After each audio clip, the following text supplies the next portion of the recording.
அரசு வைத்திய அதிகாரிகள் சங்கத்தின் பணி பகிஷ்கரிப்புக்கான காரணம் என்ன? உள்ளக பயிற்சிகளை நிறைவு செய்த வைத்தியர்களுக்கான நியமனங்களை அடிப்படையாக கொண்டே இந்த பணி பகிஷ்கரிப்பு ஆரம்பிக்கப்பட்டது. உள்ளக பயிற்சிகளுக்காக வைத்தியர்களை மருத்துவ நிலையங்களுக்கு நியமிக்கும் பட்டியல் மற்றும் இடமாற்ற பட்டியல் அரசியல் மயமாக்கப்பட்டுள்ளதாக அரசாங்க வைத்திய அதிகாரிகள் சங்கம் தெரிவிக்கின்றது. இன்று வைத்தியசாலைகளின் நிலைமை என்ன? கடந்த சில நாட்களைப் போலவே கொழும்பு தேசிய வைத்தியசாலை உள்ளிட்ட நாடு முழுவதும் உள்ள வைத்தியசாலைகளின் அவசர மற்றும் அத்தியாவசிய சிகிச்சைகள் தவிர ஏனைய அனைத்து சிகிச்சைகளுக்கும் இடையூறு ஏற்பட்டது. மருந்துகள் வழங்கப்படவில்லை. நாங்கள் திரும்பி போய் திரும்ப பின்னேரம் வந்தோம். தென்னேரமும் டாக்டர் மாஸ்டேக்குன்னு சொல்லி திருப்பினாங்க. திரும்ப சனிக்கிழமை வந்தோம். சனிக்கிழமையும் திரும்ப அதே மாதிரி பேசினாங்க.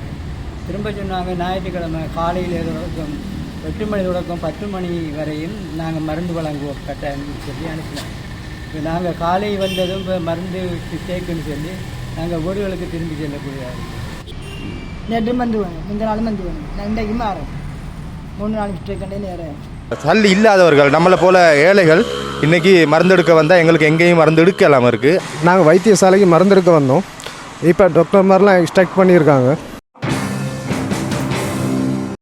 சுகாதார அமைச்சரின் பதில் என்ன?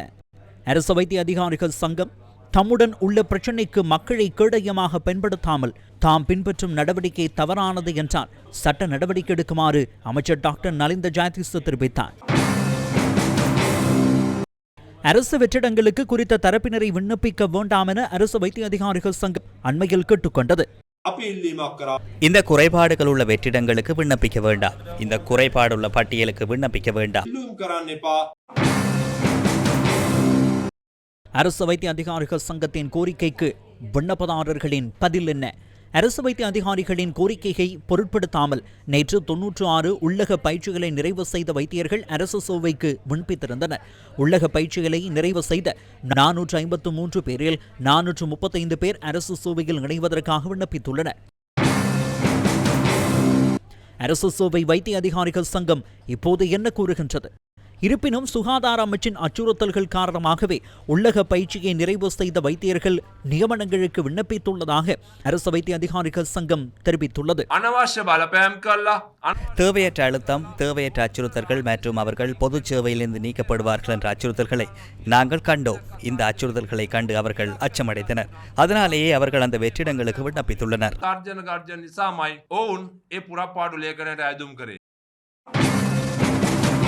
வைத்திய அதிகாரிகளின் பணி பகிஷ்கரிப்புக்கு காரணமாக அமைந்த உள்ளக பயிற்சியை நிறைவு செய்த வைத்தியர்களின் பிரச்சினை தற்போது தீர்க்கப்பட்டுள்ளதாக சுகாதார அமைச்சர் டாக்டர் நலிந்த ஜெயதிச தெரிவித்துள்ளார்.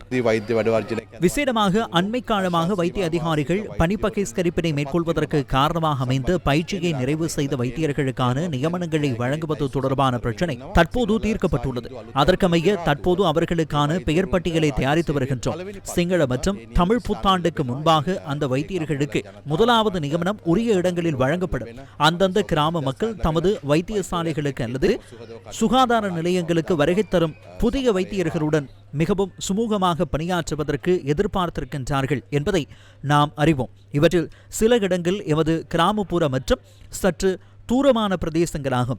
அந்த பிரதேச மக்களுக்கு சிறந்த சுகாதார சேவையை வழங்குவதற்கு இந்த புதிய நியமனங்களை பெற்ற வைத்தியர்களுக்கு பலமும் தைரியமும் கிடைக்க வேண்டும் என பிரார்த்திக்கின்றேன். அத்துடன் அவர்களின் தொழில்முறை வாழ்க்கை மிகவும் உயர்ந்த நிலையை அடைவதற்கு அமைச்சராக எனது நல்வாழ்த்துக்களை தெரிவித்துக் கொள்கின்றேன்.